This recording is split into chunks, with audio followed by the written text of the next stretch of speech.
अणुस्कुरा घाटातून तुम्ही बरेचदा प्रवास केला असेल.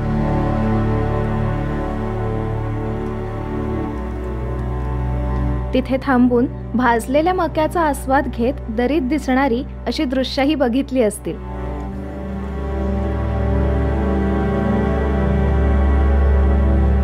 पण याच अणुस्कुरा घाटाजवळ असणारे जंगलात लपलेले हे 2 धबधबे तुम्ही पाहिले आहेत का? आई शपथ, म्हणजे बघा ना, तो किती उंचावरून कोसळतोय.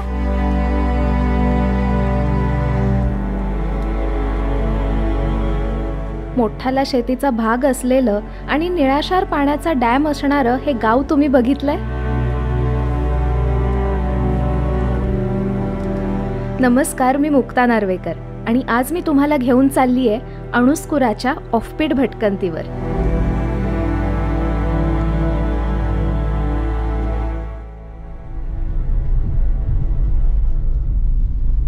अणुस्कुराकडे जाण्यासाठी आम्ही कळे, काटेभोगाव, बाजारभोगाव, करंजफेण असा रस्ता घेतला. कधी होणार हा रस्ता?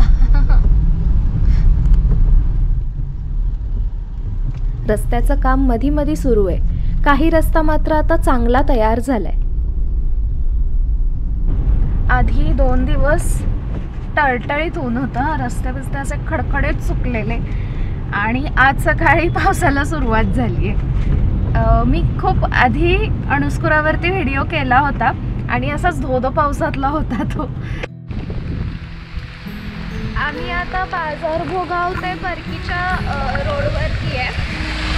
साधारण इथून आता बरकी एक 20-25 किलोमीटर तरी असेल. त्यावेळेस तो रस्ता म्हटला कळे बाजारभोगाव की मला ती ट्रिप आठवते की कसं आम्ही तुफान पावसात अडकलेलो वगैरे असं सगळं. पण मस्त होता तो एक्सपिरियन्स.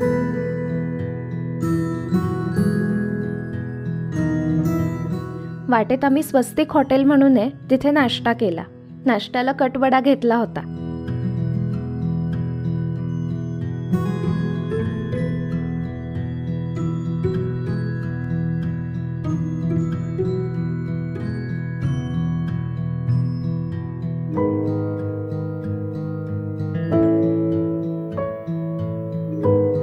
अणुस्कुरामध्ये राहण्याची सोय तशी नाहीये, पण एके ठिकाणी ती झाली. बरं, आम्ही आता पोहोचलोय. आता इकडे गाडी लावली. चलो.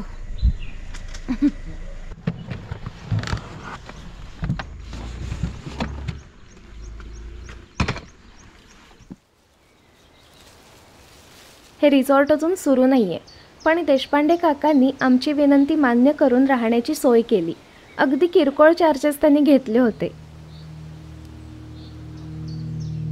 फेब्रुवारी महिन्यात हे रिसॉर्ट पूर्णपणे चालू होईल असं ते म्हणाले.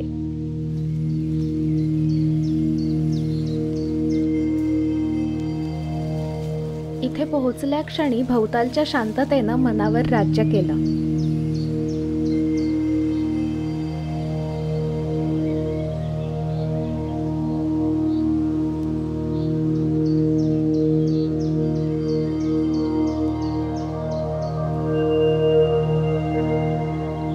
या टेकड्यांसोबत ढगांचा खेळ सुरू होता. ढग टेकडीला भिडायचे आणि पसरायचे. हा खेळ मी तल्लीन होऊन बघत होते.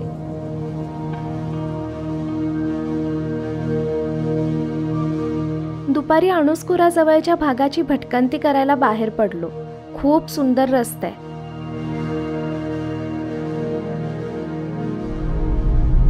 आम्ही आता कुंभवडेकडे चाललोय. तर इतका सुंदर रस्ता आहे माहिती आहे ना, मजा येते या रोडवरून. हा रोड खूप सिनिक आहे, खूप सिनिक आहे. पावसाळ्यात या भागातल्या टेकड्या बघत फिरायला मला खूप आवडतं आणि दरवेळी नवीन ठिकाण गवसतं.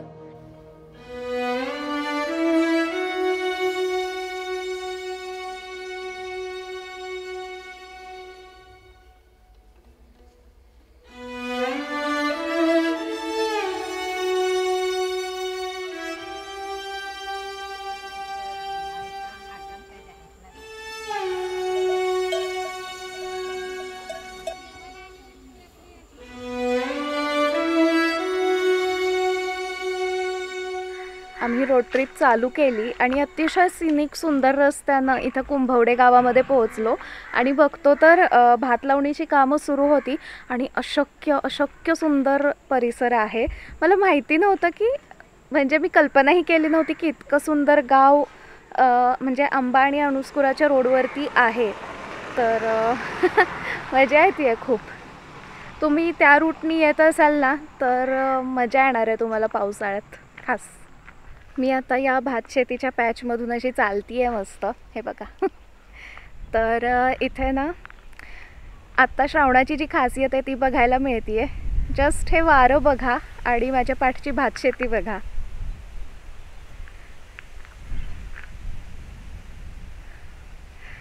वारा शिरतो ना भात शेतीमध्ये त्यावेळेस त्यांच्यावरती अशा लाटा तयार होतात, त्यांना मी हिरव्या लाटा म्हणते. तर ती गंमत इथे मला बघायला मिळाली. अशीच रँडम रोड ट्रिप अशी खास होऊन जाते, ती अशी एक्सप्लोरेशन. हे आता बांधावरचं काढताय का तुम्ही? हे काढायला लागतं दरवेळी? आता भांगल करतात. काय करता? आता भांगलणी बोलतात. भांगलणी. इथे भांगलणी म्हणजे भाताच्या शेतात मधी मधी जे तण गवत वाढतं ते काढण्याचं काम सुरू होतं. ते का काढतात गवत काकू? हे गवत काढतात कशासाठी?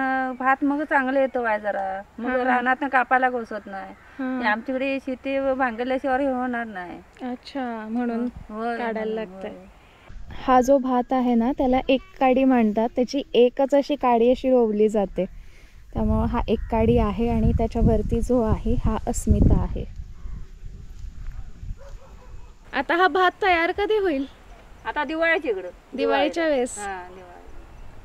गौरी गणपतीचा सण जवळ आल्याची खून म्हणजे तेरडा फुलू लागतो आणि इथं शेताच्या बांधावरती तो इतका सुंदर फुलला आहे ना, खूप सुंदर फुलला आहे तो. असा त्याचा गुलाबी ठशिव रंग जो आहे जबरदस्त. चाहूल लागली आहे गौरी गणपतीची. थोडा वेळ मी या भात शेतीत घालवला. भात शेतीच्या पॅचच्या इथून आम्ही आता बाहेर पडलो आणि आता इथे ना पुढे एक धरण सुद्धा आहे, तर ते बघायला जातोय आम्ही. जवळच आहे इथून. ऊन आलंय आता चांगलं. धरण धरण इकडे आहे का? हां चालेल, थँक्यू. हॅलो, हाय, बाय.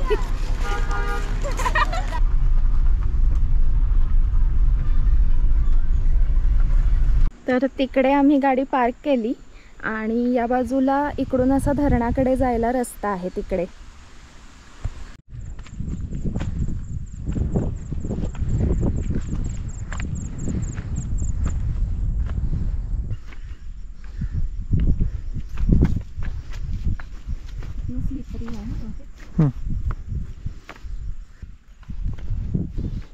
मी जो आता केला त्याला खोळेपणा म्हणतात. इकडून तेवढंच चढायचं होतं. साधी सोपी वाट होती पण मी तो लॉंग कट घेतला.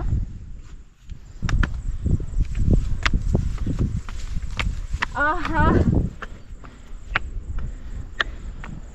अमेझिंग. मी आहे स्वित्झर्लंडमध्ये. नाही, हे आपल्या कोल्हापुरातलं स्वित्झर्लंड आहे.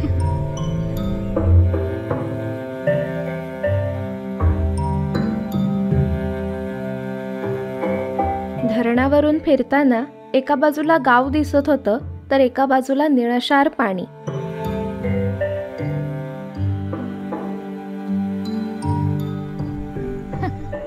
कसलं निळं पाणी आहे माहिती आहे, शपथ.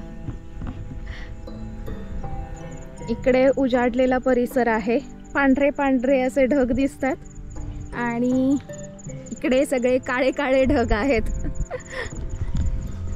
श्रावणाचा खेळ म्हणतात तो हाच.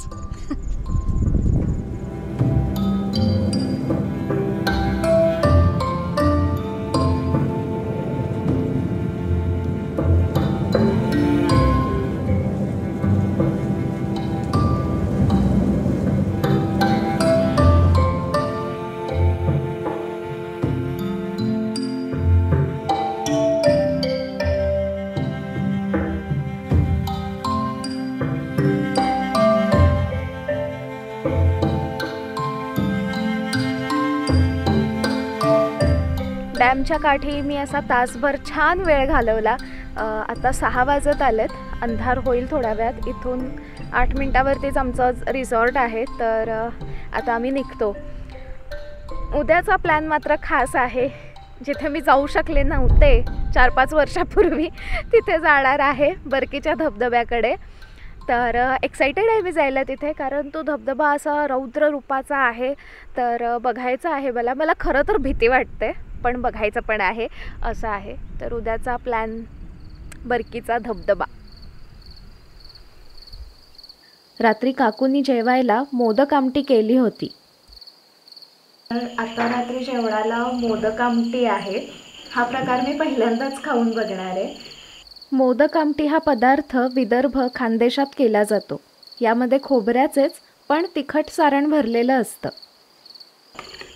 हे बघा, आता मी फोडला. याचा चपातीचा घास घेऊन तो मोदक मी मोडला. सहज मोडतो तो, आणि असं मस्त बुडवायचं रशामध्ये. आणि याचं गोड नाही आहे सारण, असं तिखटच आहे खोबऱ्याचं. वेगळाच आहे, म्हणजे मी कल्पनाही केली नव्हती की मोदक आमटीमध्ये घालून खायची काही पद्धत असेल. पण खूपच युनिक आहे हा पदार्थ, आवडला मला. हे चपातीसोबत खायचं.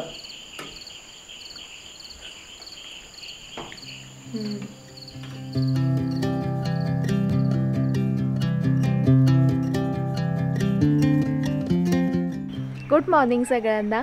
आणि आत्ताचा प्लॅन असा आहे की बर्कीकडे जायचं. तर बर्की हा कोल्हापुरातला एक प्रसिद्ध धबधबा आहे, आणि आम्ही वीकडेला चाललो आहे, त्यामुळे होपफुली गर्दी नसावी.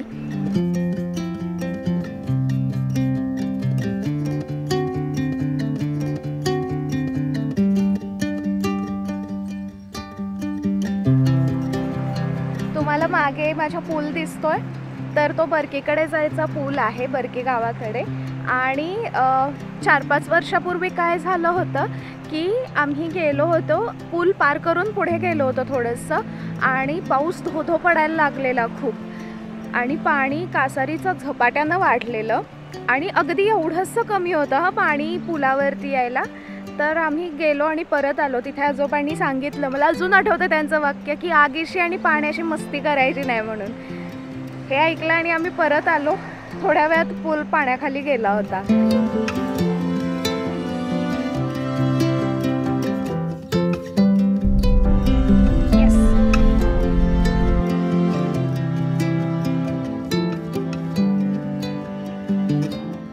वाटेवर हे बर्की गाव लागतं. जाताना इथल्या घरांमध्ये जेवणाची ऑर्डर देऊ शकतो. येताना मग जेवणाचा आस्वाद घेता येतो. तर इकडे ते दादा आले आणि त्यांनी आम्हाला इकडे गाडी पार्क करायला सांगितली, आणि इथले पार्किंगचे चार्जेस त्यांनी 50 रुपये घेतले आहेत. आता इकडून पाठीमागून असा रस्ता जातो आहे वरती, जो डॅमकडे जातो, आणि मग तिथून एकतर आपण ट्रेक करत जाऊ शकतो किंवा बोटिंगने थोडं पुढेपर्यंत पोहोचू शकतो, असं आहे. आता बघूया वरती काय सिच्युएशन आहे एक्झॅक्ट. चला.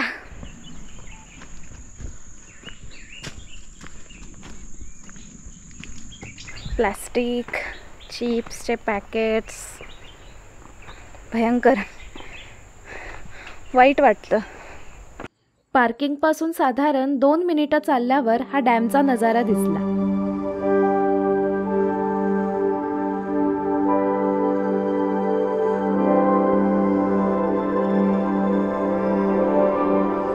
इथली जी डोंगररांग आहे ना, ती खूप म्हणजे सुंदर आहे. तर जो धबधबा पडतोय ती एक डोंगररांग आहे, त्याच्या मागे अजून एक डोंगर आहे.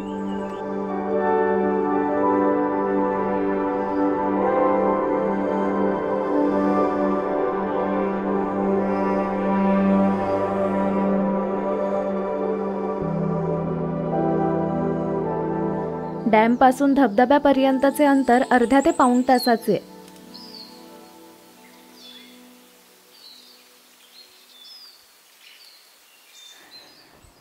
ट्रेक तसा सोपा आहे, आणि ही जी वाट आहे तर ती अशी प्रॉपर पायवाट आहे, मातीचीच आहे, पण अशी केली आहे त्यांनी तयार असं वाटतं. आणि धबधब्याचा आवाज हळूहळू असा वाढत जातोय.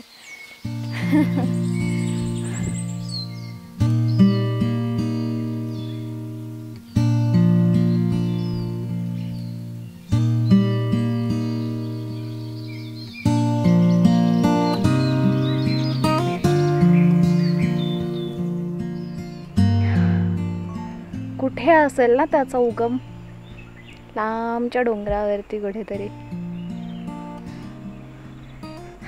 पावसाचं पाणी. ओके, तर आता इथे आम्ही ऑफिशियल जे गेट आहे तिथं आलो आहोत. कमान आहे आणि तिथं लिहिलंय बरकी धबधबा प्रवेशद्वार. आणि तिथून मला वाटतं की अशी खाली उतरायची वाट आहे. बघूया. तिकीट घर आहे इथं, पण आता ते बंद दिसतंय मला. Let's see.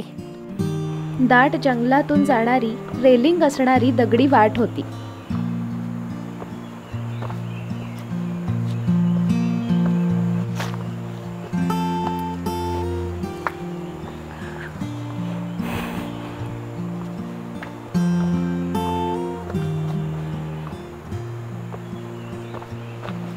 पुढे असा थोडासा उतार आला आणि माझे शूज सटकायला लागले.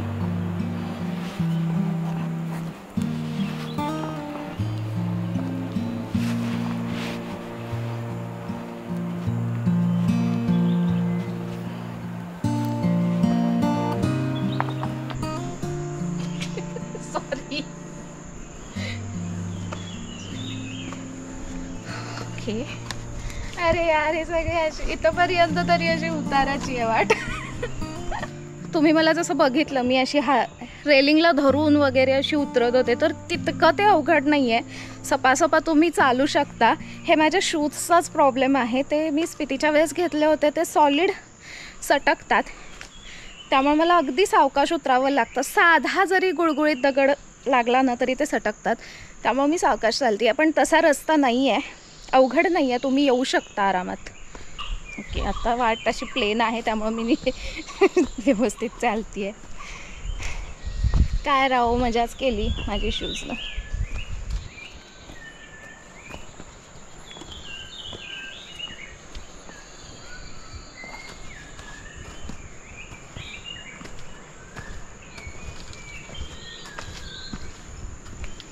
इकडे असा रेस्ट एरिया आहे. दमला तर थांबून बसता येतं.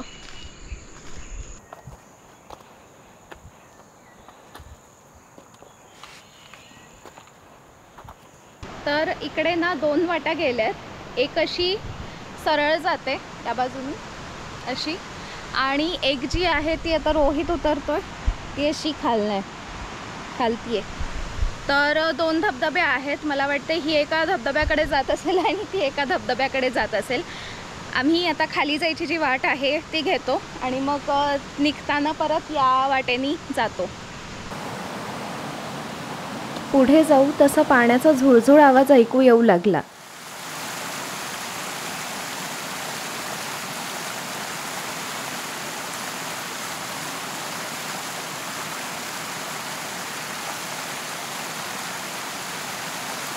तर तिथे प्रवाहावर हा असा लोखंडी पूल बांधला होता.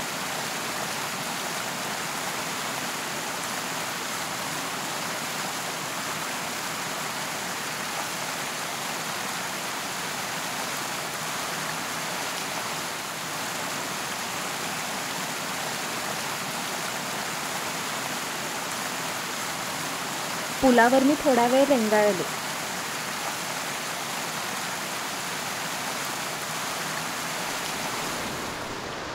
या पुलापासून 5 मिनिटांवरती धबधबा आहे.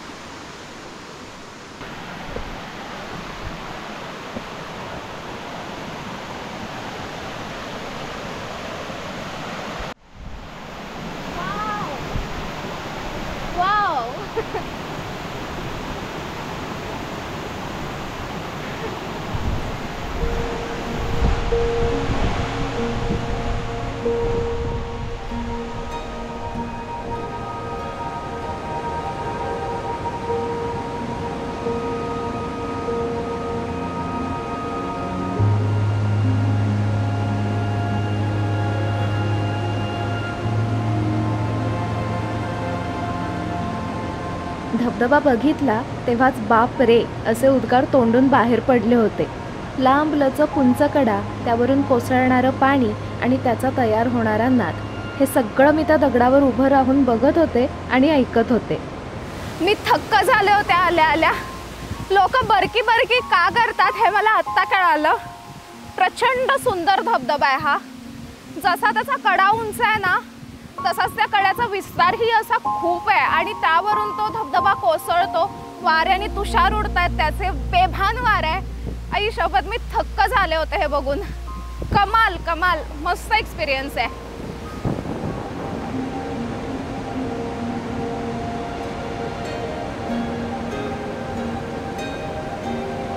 धबधब्याचे तुषार कितीतरी फूट लांबपर्यंत उडत होते. धबधब्याखाली न जाताही या तुषारांनीच मी भिजले होते.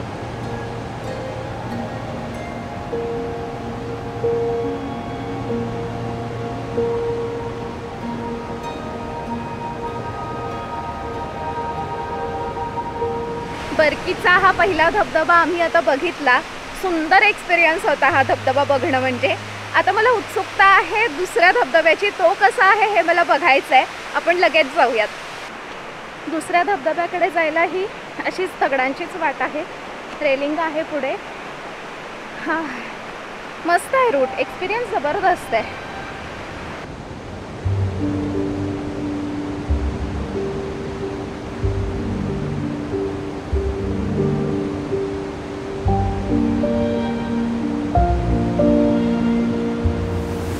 हा आपला दुसरा धबधबा बरकीचा.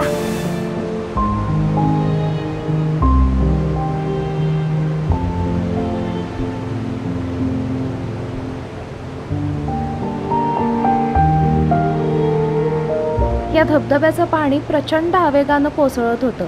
एक सलग आणि जोरदार प्रपात कोसळताना दिसत होता.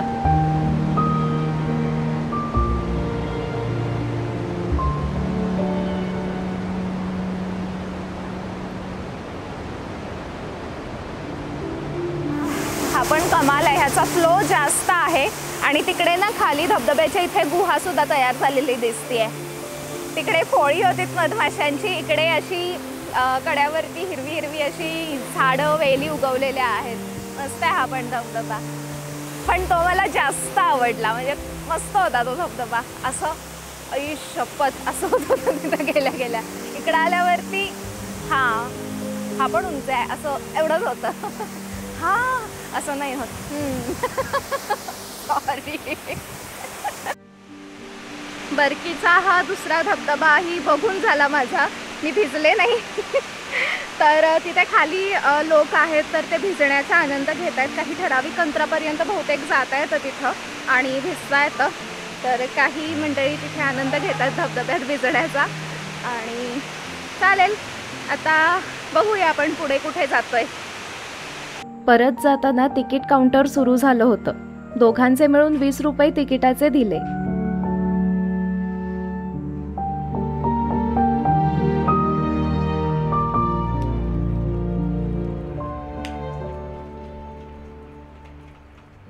आता आम्ही चेकआउट करत आहोत. बॅग वगैरे सगळी आता बाहेर काढून ठेवली आहे. पण जाताना आम्ही अणुस्कुरा घाटात जाणारच आहोत. कारण असं छान वातावरण झालं आहे, हलका हलका पाऊस पडतो आहे. तर म्हटलं की अणुस्कुरा घाटात जाऊया आणि तो जो नजारा दिसतो ना तो बघूयात. तर आता हे सगळं सामान गाडीमध्ये टाकतो आणि मग अणुस्कुरा घाटात.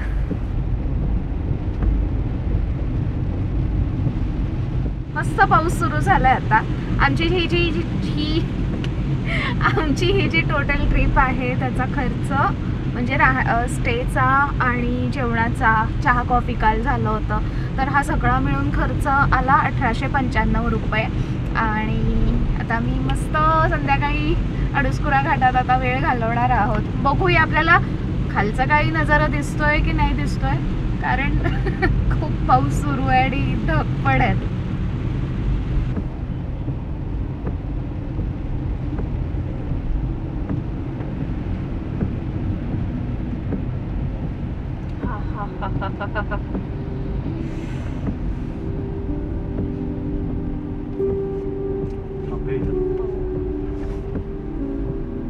मॅगी खाणार.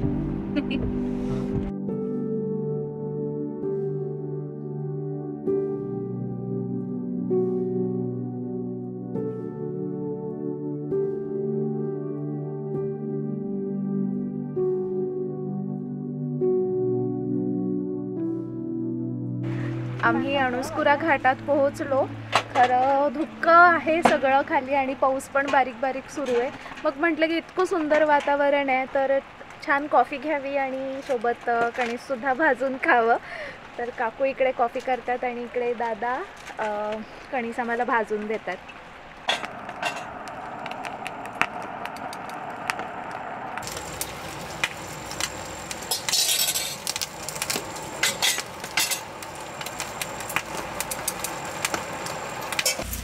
गाडी बघितली थांबलो.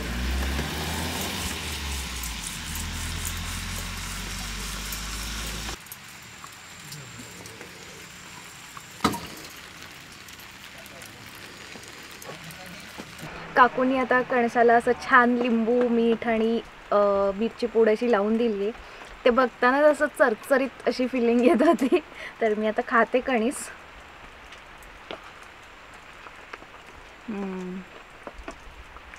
मजा आली. गरम आहे.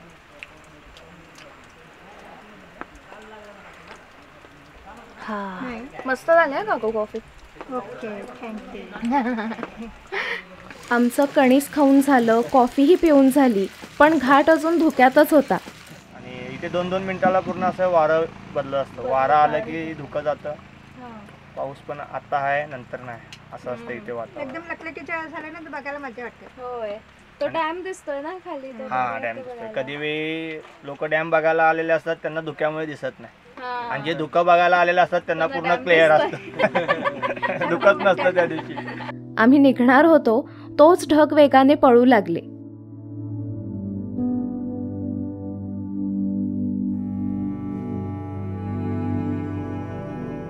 आणि घाटाचं असं दृश्य बघायला मिळालं.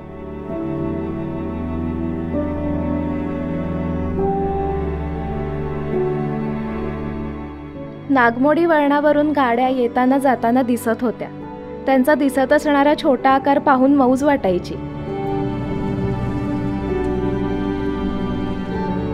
येस, आम्हाला दिसलं धरण शेवटी. डॅम दिसला. असं ते धुकं असं बाजूला झालं आणि डॅम दिसला. त्याचं नाव आहे अर्जुना डॅम. आता पावसात घाट असा मस्त हिरवाईने सजलेला होता.